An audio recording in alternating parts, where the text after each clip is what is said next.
especially older women, because we know social history. We have unfortunately lived through 4 or 5 wars.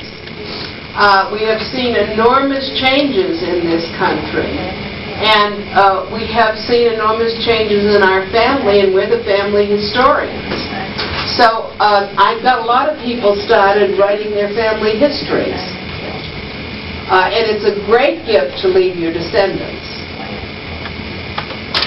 Better than anything, really, well, material things are nice, but it's really wonderful to leave a legacy of family history that otherwise may not go down to your descendants.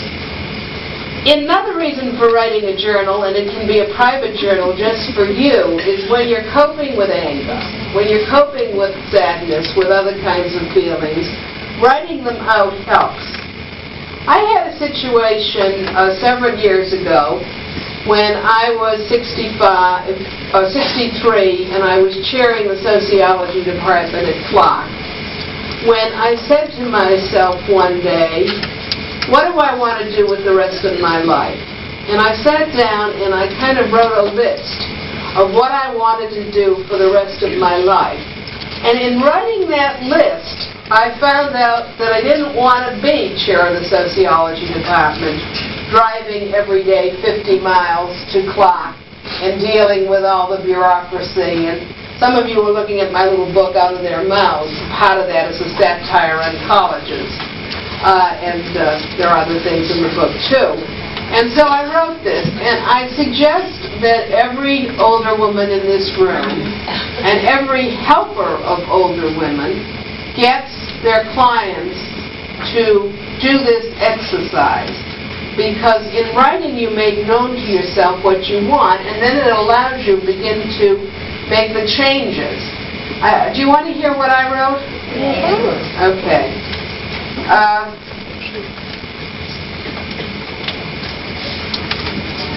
What I want for the rest of my life is to live simply and joyfully, close to nature and God, ministering, as I am led to do, to people in new ways, communicating with my children as equals, without dependency or guilt on either side, or the reliving of old history.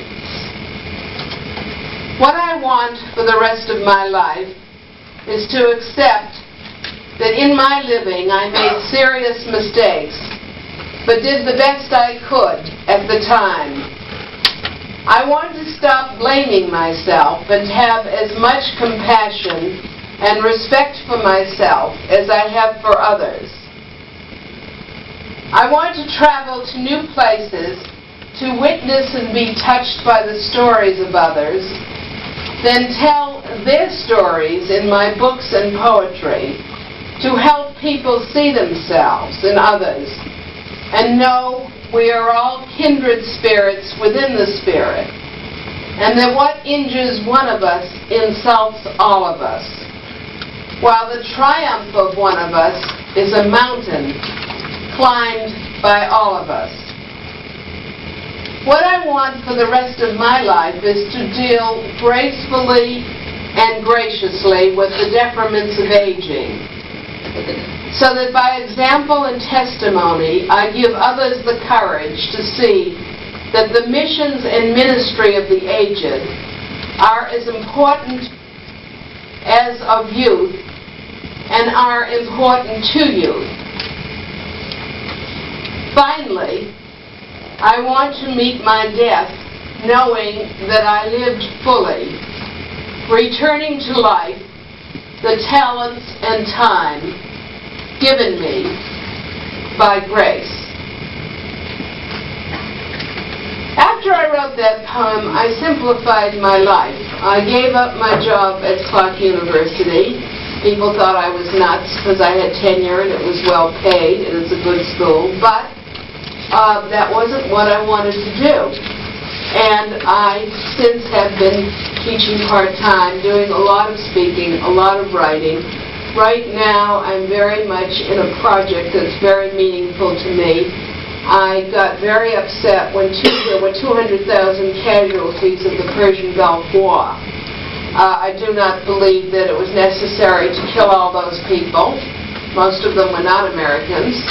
They were on the other side, and I am very much against war when there are other solutions possible.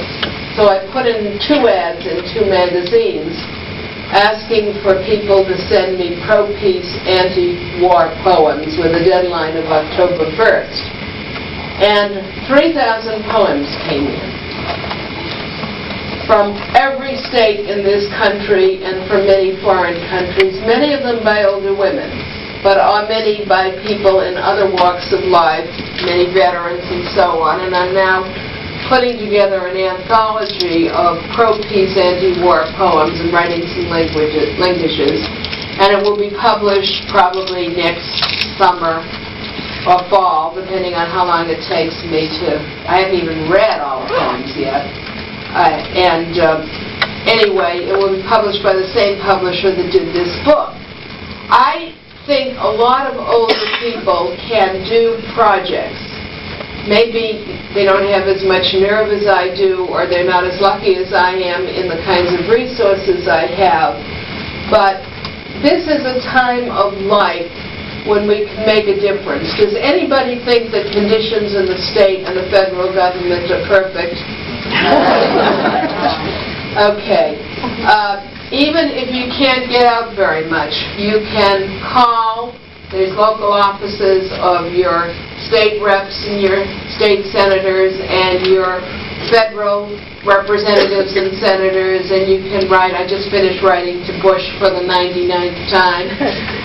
You can write letters. You can join with other older people. And those of you who are therapists to older people often should be encouraging them to use their wisdom in political ways to be outrageous older women, because there's a lot of work to be done, and many of us at our ages have little to lose. Nobody's going to blackball us and not give us a job. We don't work anymore. It doesn't take a lot of money to do political protest. You can also just have plain a lot of fun.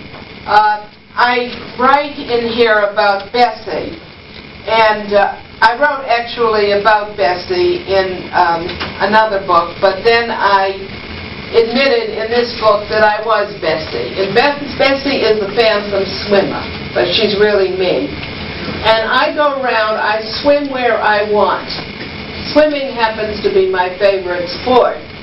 And it's awfully good for us when we're older to have some form of exercise. And I never let the fact that it's a private beach or a private pool or in a hotel or that there's no parking interfere with me. I swim where I want, and I have cakes of soap from leading hotels to prove it. And they don't do anything to me, because after all, I'm a harmless old lady, and who would think anyway that I didn't belong there?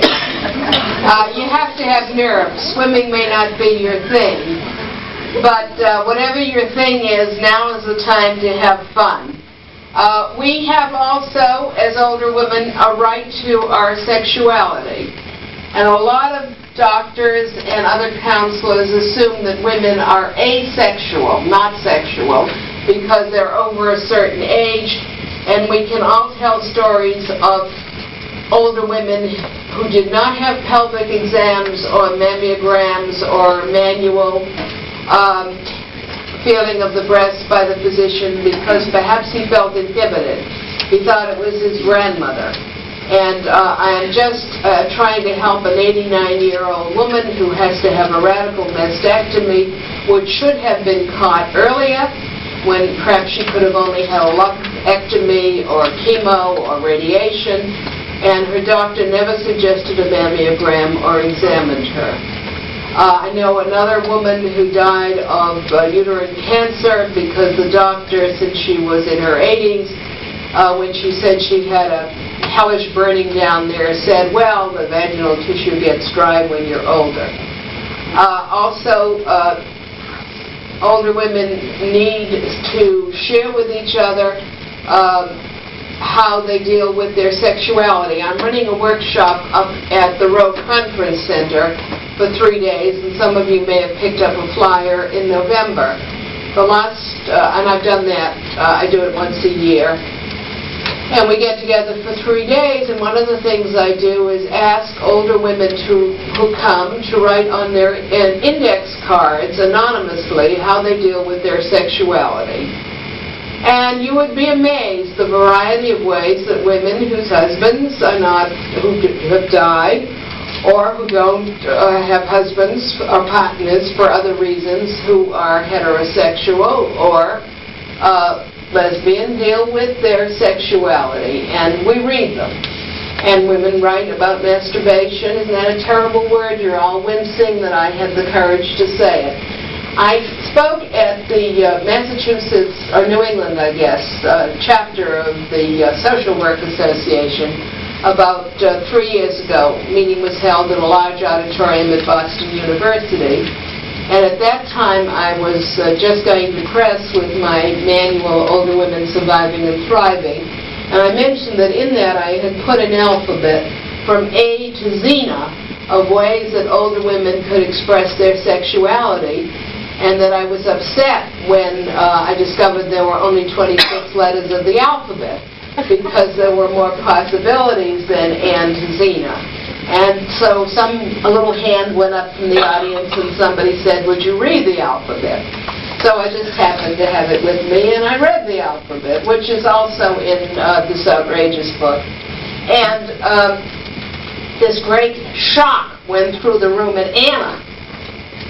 And some of them never heard Barbara, I guess, because they were so much in shock because I was explicit in Anna. Well, I think we do have to be explicit as older women in sharing how we deal with our sexuality, because we remain sexual beings all our lives. And some of us are quite inhibited. When I was at the Willows, this 4-part series I'm doing, I mentioned sexuality, and I read a little sort of verse that I have about sexuality in here. And afterwards a woman came up and said, "Oh, this is a very uptight group. You really should not have mentioned sex."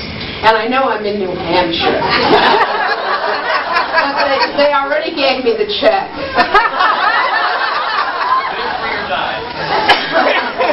So I'm safe.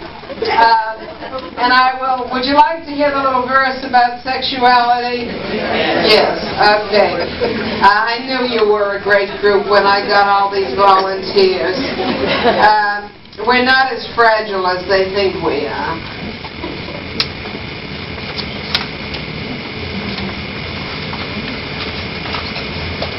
Sex after 60 can be nifty and quite thrifty, unless you're shifty, the kind of louse who cheats on spouse and dies of fear that spouse will hear. When you're old, the variations unfold you like as well, with no alarm bell. In later years, no need for tears that he's too quick or she's morning sick.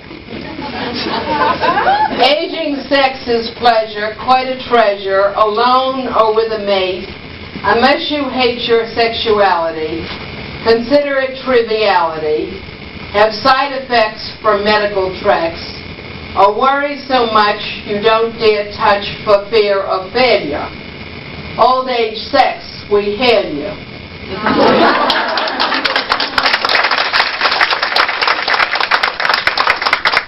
The medical treks is very important to mention in the hospital, because a lot of males become impotent because of medications, and they are too inhibited to mention it to their doctors, or they think it's just aging, and the doctors are too inhibited to bring it up. So there's this dance of avoidance, when indeed it might be that the medications could be changed. And it happens to women too. I gave a workshop at Woolman Hill Retreat Center last year, And there was a woman there who had remarried later in life, and before that marriage, and at first, there was wonderful sex. Woman in her 60s, and husband somewhat older. And then, suddenly, she had no interest, she said. She lost her libido, her desire. It was difficult for her to be aroused. Her husband felt humiliated. She felt sad. And this had been going on for several years, and it was really clouding their marriage. So I talked to her about what had happened. And as she was talking, she told me about a crisis that she had had involving what else but one of her adult children. And her physician had given her a tranquilizer. And she had been continuing to take this particular tranquilizer for several years. And I asked her the name. Well, the minute I heard the name, I knew, because it is my business as a gerontologist to know these things, and I did go to medical school a few years ago for a year to bone up on the physical aspects of aging. This particular tranquilizer very frequently reduces libido, sexual desire, and arousal. And her doctor had never told her this, and she, although she was a smart woman, had not made the connection. And anyway, she should not have been on that tranquilizer that long. She should have dealt with the issue around her adult child instead of swallowing her anger and those pills, which were ruining her sex life. I gave you, as one of the handouts, a sheet that says why older mothers have a tough time. And I'm not going to read that to you because it's rather long. You can take it as your homework. And it's kind of a suggestion that we can't win often with our adult children, so we might as well be outrageous. Now, it's 12 o'clock, but they stole 10 minutes from me at the beginning, waiting for you all to get in and seated. And if some of you have to leave, please do. But I'd like to have a question and comment period so that people could ask what they might want to, and if I can't answer it, maybe other people in the room can. We have some experts here. So what are your questions? Or things you want to share?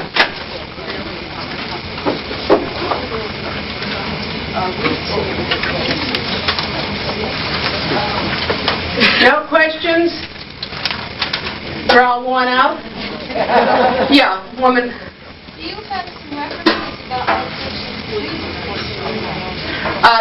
There is a book by Dr. Wolf called Good Pills, Bad Pills. And it's specifically aimed at older people. There's a section, although it's good for anybody, and it's put out by a non-profit organization. And I think that it might be available in your library.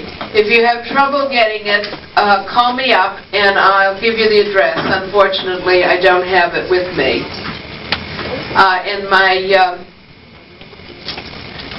I can give you my phone number, okay?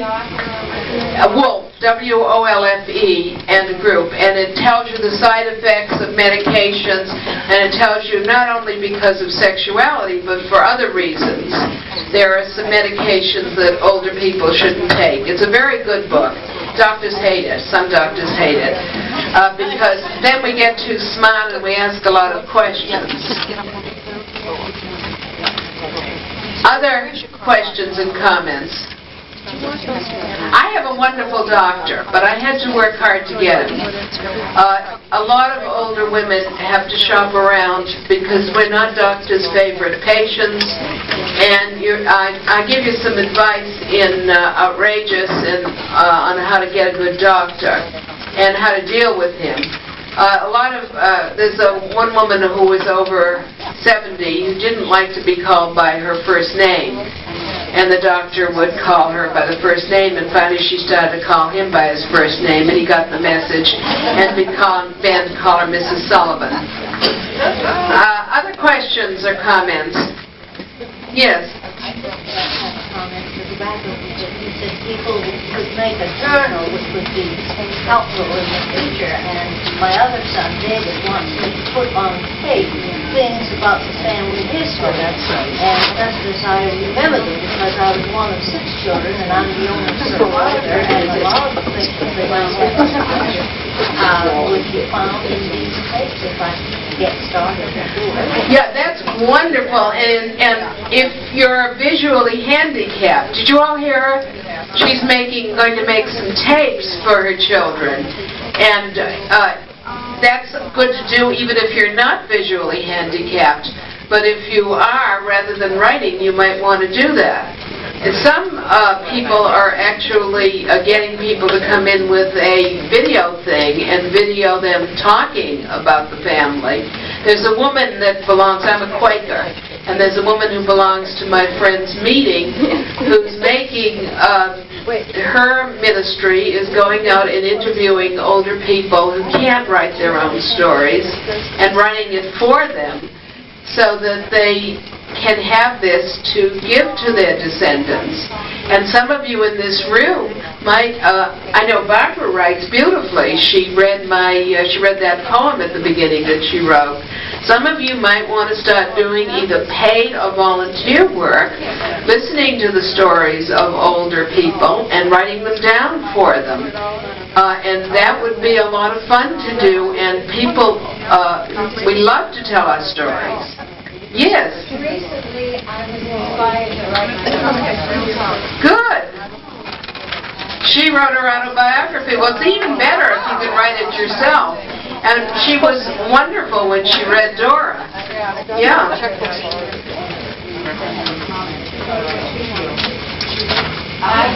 Stand up so they can hear you. I have trouble with my weight. Yeah. Everybody else probably here knows what I'm talking about. And I read in one of the oldest books in history. We are beautifully and wonderfully made. Uh-huh. Good.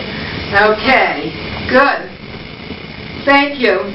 Yes, I too would like to encourage people to write down and to, if you're in the tween generation, to try to get written things from your aging parents. I am at the point of great sadness because my mother can no longer tell me the things that I've heard lots of times, but they never got written down. Yeah. And I think it really, really is important. It is. Yeah. Something I did a few years ago as a student in a folklore course. It was the most wonderful assignment that I see so many younger people, and caretakers in particular, would latch on to this. The assignment was to interview an older person and ask sort of generic questions. Well, how did they clean the snow off the street? You know, what did your mother give you for a sore throat? All those kind of questions. Well, at that time, both of my parents were still living. Both of my husband's parents were still living. And I tape recorded them and stimulated questions and did a whole interview thing that I still have on tape of 2 sides of a Clark family and a Hayden family. 3 of those people have died. The other one doesn't know she's alive. But back then, it was just wonderful because they told me things that they had never even spoken to each other about their separate growings up. And the dialogue and the information that just meshed and came out of that was incredible. And now that I have time and I'm an older person and all that stuff, maybe I can put their stories somewhere. But it's a wonderful thing to do to see what stimulates people back and forth. One thing that Robert Butler, who is a geriatric psychiatrist, has said is that there's something called the elder function. We want to share the meaning of our lives. Our task in old age is to come to kind of a closure that our lives were meaningful and to share all we've learned. And writing does that. You had your hand up. Yes. My husband was legally blind before he passed away, and he did do a videotape for my grandchildren. We felt they were able to hear his voice again. We presented it to them, and it's one of their greatest treasured gifts they have today. Yes. Thank you for sharing that. What else? Questions? Other questions, issues you want to bring up? I couldn't cover everything in 2 hours. Yes. I need to say one thing. In terms of dealing with older people who have severe short-term memory loss. That their day is still important to them. Don't ever think because they can't remember it a half an hour later, that it isn't important now. Right. Good point. Very true. What else? Well, one of the things that we have to do in old age is to learn how to make new friends. It's very important to have many different kinds of friends. We lose friends and so on. One thing I think I should call upon before we wrap up is the local people to see if there are any resources they want to mention. Do any of the people from Concord here want to mention some resources that might be useful to people in the room? Well, I'm one of the people that I relocated from another state 6 or 7 years ago. And we were having it pretty bad because even though I came up to be near my family, all of a sudden, I didn't have my friends. And I went to Riverbend because they advertised that they were having counseling for older people. And I'd like to say that that was a year and a half ago, and there are still 5 of us that meet at one of our friends' homes once a week. And I'm very reluctant to say I have friends now because I stepped out my front door and said, I need this. And you started that group? No, I didn't start the group. Riverbend did. Oh, good. That's wonderful.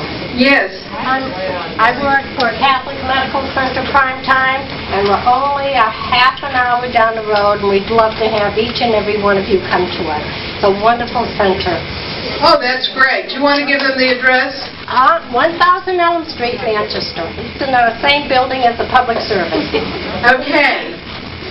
I direct the foster grandparent program sponsored by Friends, and we're right across the street. So if you have any senior citizens you think would like working with children, send them over. I'm here from the Retired Senior Volunteer Program, and we're very happy to have people who are new in the area, or people who are not new in the area, come in to us, and we'll be having a fine volunteer work. You want to tell them where you're located? Yeah, well, it's actually better just to call us, and we'll come to you. We're in the Philbrook Center, and it's kind of hard. What's your phone number? It's 224-3452. And what's the phone book under RSVP? And what's the foster grandparent phone number? 228-1193. 228-1193 for the foster grandparents.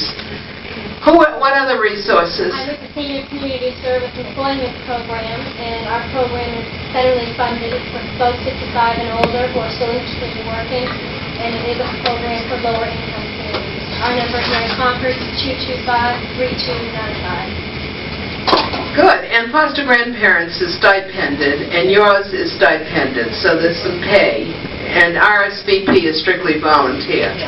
Right. Only requirement is to be 60 years old. Okay.